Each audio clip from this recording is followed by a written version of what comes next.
डॉक्टरों की हड़ताल पर कुछ देर में होगी बड़ी मीटिंग। चंडीगढ़ में स्वास्थ्य मंत्री आरती राव से मिलेगा डॉक्टर्स का डेलीगेशन। आज सहमति बनने की उम्मीद। सीएम नायब सैनी भी कर चुके हैं हड़ताल खत्म करने की अपील।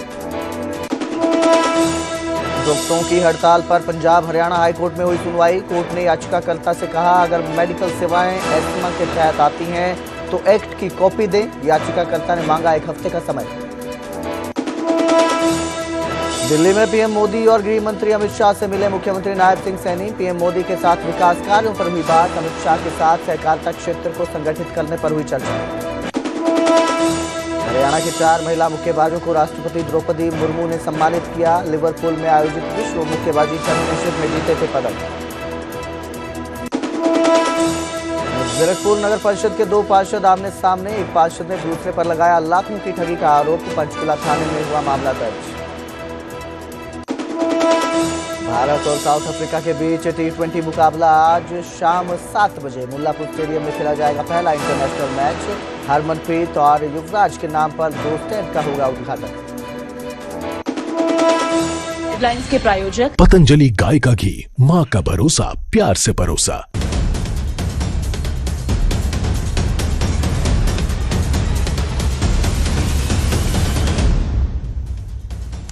नमस्कार, स्वागत है न्यूज 18 पंजाब हरियाणा में। मैं आपके साथ कुलदीप भारद्वाज। हरियाणा प्राइम की शुरुआत करेंगे डॉक्टरों की हड़ताल से। आज बड़ी मीटिंग होने वाली है डॉक्टरों की हड़ताल को लेकर। कुछ ही देर बाद स्वास्थ्य मंत्री आरती राव से डॉक्टर मुलाकात करेंगे।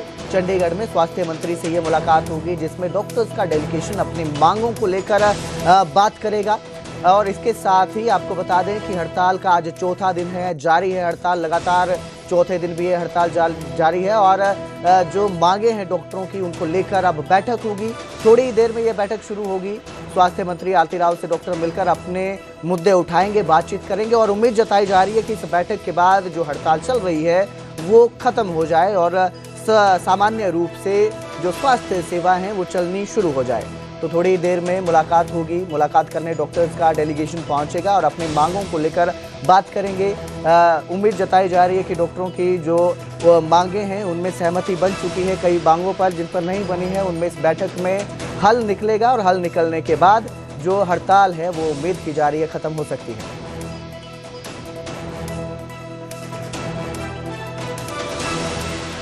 4 बजे का मीटिंग का समय दिया गया है। तो किसके साथ होगी? हमें बताया गया है कि माननीय स्वास्थ्य मंत्री के साथ हमारी मीटिंग तय हुई है। हमारी एक एक्शन कमेटी है जिसमें जिले के सभी प्रधान और हमारी स्टेट बॉडी है, तो सारे ही उसमें ज्वाइन करेंगे। डॉक्टर्स की हड़ताल को लेकर एक और मुख्यमंत्री नायब सिंह सैनी की ओर से ये कहा जा रहा है कि सरकार ने डॉक्टर्स की 3 मांगों को मान लिया है, तो दूसरी ओर डॉक्टर सरकार की किसी भी बात पर संतुष्ट नहीं हो पा रहे हैं। Haryana civil medical services association के अध्यक्ष राजेश खियालिया का दावा है कि अगर सरकार उनकी मांगे मान लेती तो उन्हें हड़ताल क्यों करनी पड़ती।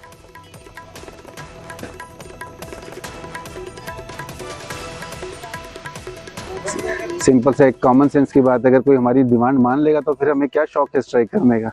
इतने सारे जो डॉक्टर्स हैं सब पढ़े लिखे हैं, समझदार हैं। मांगे मान लेने के बाद कौन क्यों हड़ताल करेगा।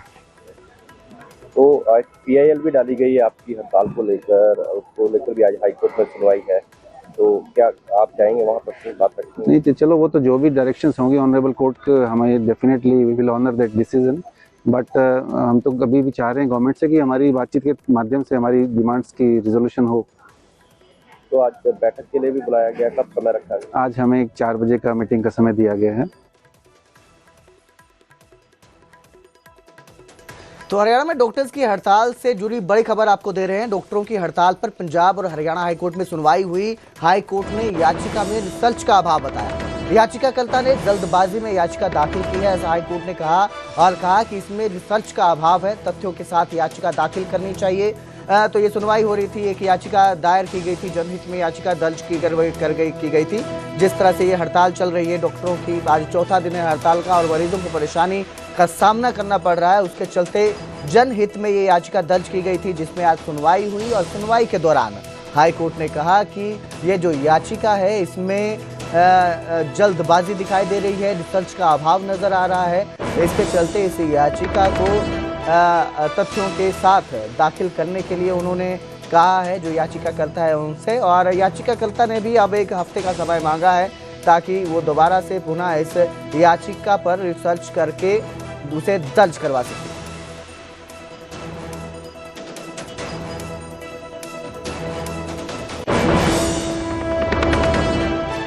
तो ये सुनवाई हो रही थी। आज डॉक्टरों की हड़ताल चल रही है प्रदेश भर में। आज चौथा दिन है अनिश्चितकालीन हड़ताल का उन्होंने ऐलान किया है और 4 मांगे डॉक्टरों की तरफ से मुख्य हैं, जिसमें से नंबर 1 पर रहती है आपकी एसीपी में बदलाव करने की मांग, और दूसरी थी कि जो एसएमओ की डायरेक्ट भर्ती हो रही थी उसके खिलाफ ये हड़ताल है। इस खबर पर ज़्यादा जानकारी के लिए मेरे सहयोगी उमेश शर्मा हमारे साथ जुड़े हैं। जी उमेश, ये सुनवाई हुई आज हाईकोर्ट में, क्या हाईकोर्ट ने इस दौरान कहा जो डॉक्टरों की हड़ताल चल रही है उस पर, और किस तरह का फैसला सुनाया गया है? आप सुन पा रहे हैं? देखिए देखिए, इस याचिका को निपटा दिया गया है बिना कोई आदेश दिए, क्योंकि याचिकाकर्ता को ये कहा गया कि वो तथ्य सही तरीके से इस याचिका में लाएं, रिसर्च करें।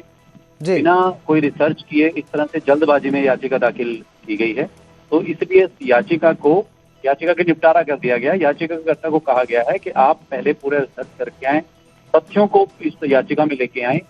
एक्ट जो है, क्या एक्ट कहता है नहीं कहता है, यानी कि ये याचिका में तथ्य नहीं थे, तो हाईकोर्ट ने इस याचिका के निपटारा कर दिया। तो फिलहाल स्थिति है कि इस पर कोई फैसला या इस तरह का कुछ नहीं है। फिलहाल याचिका ही पूरी तरह से सही नहीं है, एक तरह से अगर ये कहा जाए तो कोर्ट ने साफ कहा कि याचिका में तथ्य नहीं है, आप इसके याचिका में जानकारियां नहीं है, अभाव है रिसर्च का, इसलिए याचिका के निपटारा करते हैं। जी उमेश, आप बन रहिएगा हमारे साथ, हम आगे बढ़ेंगे, अगली खबर का जिक्र करेंगे। फिलहाल ये जो याचिका है इसे निपटा दिया गया है हाईकोर्ट की तरफ से। सीएम सैनी ने प्रधानमंत्री नरेंद्र मोदी से मुलाकात की है और 5 जन्य शंख का स्मृति स्वरूप पीएम को भेंट किया है। सीएम ने राज्य की योजनाओं को लेकर भी पीएम को जानकारी दी और इस मुलाकात के दौरान विकास कार्यों को लेकर भी पीएम से बातचीत की गई। इसके साथ ही मुख्यमंत्री नायब सिंह सैनी ने केंद्रीय गृह मंत्री अमित शाह से भी मुलाकात की। सहकारिता क्षेत्र को संगठित करने को लेकर इस मुलाकात में चर्चा की गई।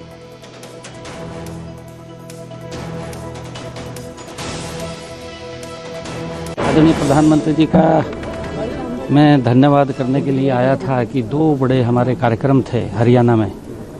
एक गुरु तेग बहादुर जी का 350 शहीदी दिवस था और दूसरा अंतर्राष्ट्रीय गीता जयंती महोत्सव। दोनों कार्यक्रमों में आदरणीय प्रधानमंत्री जी का हरियाणा में आना उसकी एक शोभा बनी थी और आदरणीय प्रधानमंत्री जी ने गुरु तेग बहादुर जी को हरियाणा की पवित्र भूमि पर, जहां गुरु तेग बहादुर जी के समय समय पर चरण पड़े हैं, उनकी शिक्षाएं आज भी समाज के हर व्यक्ति लेकर के उनको अपने जीवन में उतारता है। उनको नमन करने का आदरणीय प्रधानमंत्री जी वहां आए, हम सब के लिए बड़े सौभाग्य की बात थी। तो मैंने आदरणीय प्रधानमंत्री जी का धन्यवाद किया है कि आप हरियाणा में आए हैं और हरियाणा के लोगों का हौसला बढ़ाया है, ये हमारे लिए गर्व की बात है। गृह मंत्री से भी मुलाकात की है, तुमसे क्या बात? हाँ, आदरणीय अमित शाह जी का हरियाणा में विजिट है। 24 तारीख को आदरणीय अमित शाह जी हरियाणा में आ रहे हैं। हमारे पुलिस के 5000 नवनियुक्त जो कैडर उनकी पोस्टिंग आउट है, उस कार्यक्रम के अंदर आदरणीय अमित शाह जी को मैंने निवेदन किया था, तो उन्होंने यश किया है। आदरणीय अमित शाह जी उस कार्यक्रम के अंदर रहेंगे। तो वहीं वोट चोरी के मुद्दे को लेकर भी सीएम सैनी ने कांग्रेस पर निशाना साधा और कहा कि कांग्रेस के मुद्दों को लोग गंभीरता से नहीं लेते हैं। जिस तरह के मुद्दे वो उठाते हैं वो गंभीरता से नहीं लिए जाते हैं। कांग्रेस वोट चोरी का आरोप लगाती है, लेकिन इन्होंने कभी देश में सुधार नहीं किया। सीएम सैनी ने यह कहा है। सीएम सैनी ने कहा कि कांग्रेस ने सिर्फ अपना सुधार किया, देश का सुधार पीएम मोदी के नेतृत्व में हुआ। समझता है कि क्या बातें करते हैं, किस प्रकार के ये मुद्दे लेकर के आ रहे हैं। लोग उन बातों को नहीं गंभीरता से लेते जिस प्रकार के ये मुद्दे लेकर के आते हैं। और आदरणीय मोदी जी के नेतृत्व में आज एक्चुअल में गरीब व्यक्ति का विकास हुआ है, गरीब व्यक्ति मजबूत हुआ है। गरीब व्यक्ति को आज अगर कोई आस जगी है तो नरेंद्र मोदी जी के नेतृत्व में ही जगी है। आज हर व्यक्ति, गरीब व्यक्ति ये सोचता है कि लंबे समय तक देश आज़ादी के बाद पहली बार अगर किसी व्यक्ति ने हमारी सुध ली है तो उसका नाम नरेंद्र मोदी है। और ये वोट चोरी का आरोप लगाते हैं। इन्होंने तो अपना सुधार किया है, पब्लिक का सुधार या देश का सुधार कांग्रेस ने नहीं किया। पब्लिक का सुधार और देश का सुधार नरेंद्र मोदी जी ने किया है। हरियाणा के पूर्व विधायक रेलू राम हत्याकांड मामले में 24 साल बाद जेल से दोषी अब बाहर आएंगे।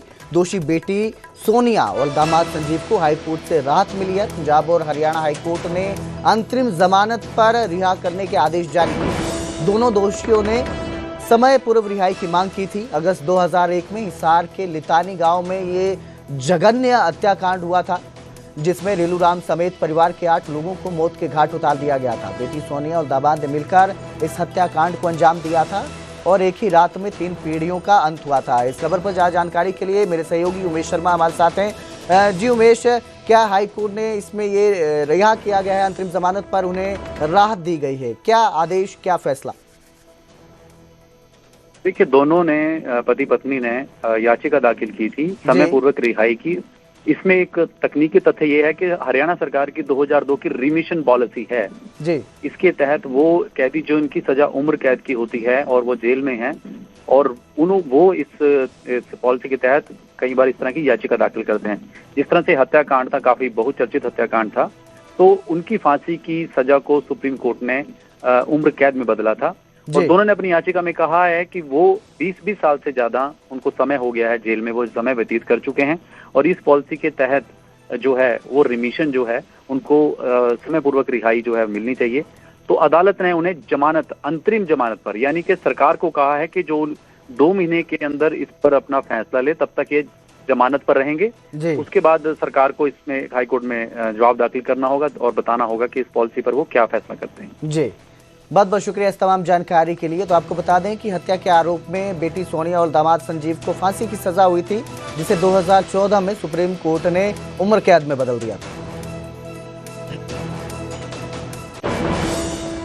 सोनीपत में युवक का बेरहमी से कत्ल करने का मामला सामने आया। कुंडली थाना क्षेत्र में युवक को मौत के घाट उतार दिया गया। तेजधार हथियार से गला काटकर उसे मौत के घाट उतारा गया है। टीडीआई सिटी में कमरे में युवक का शव मिला। फिलहाल पुलिस ने शव को कब्जे में लेकर जांच शुरू कर दी है। आशंका जताई जा रही है कि अज्ञात युवकों से झगड़े के बाद इस हत्या की वारदात को अंजाम दिया गया है और बेरहमी से गला काटकर युवक को मौत के घाट उतारा गया।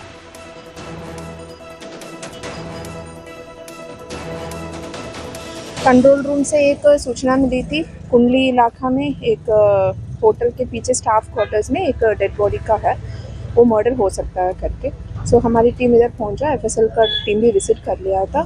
सो एक लड़का किसका उम्र हो सकता है 25 से 30 साल के बीच में, उनका डेथ हो चुका है। सो अभी हम सीसीटीवीज वगैरह चेक कर रहे हैं, टीम ऑलरेडी काम कर रहा है। पहले तो ये मृतक का पहचान नहीं हुआ, अभी उसका डिटेल्स भी हम जारी कर रहे हैं, कौन है, कहाँ का है।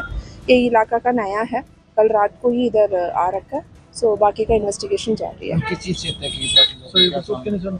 क्या जी? किस चीज से हत्या की गई? मैम प्राथमिक सामने आया। हाँ, उसका गर्दन काट रखा, सो मर्डर का है प्राथमिक इसमें।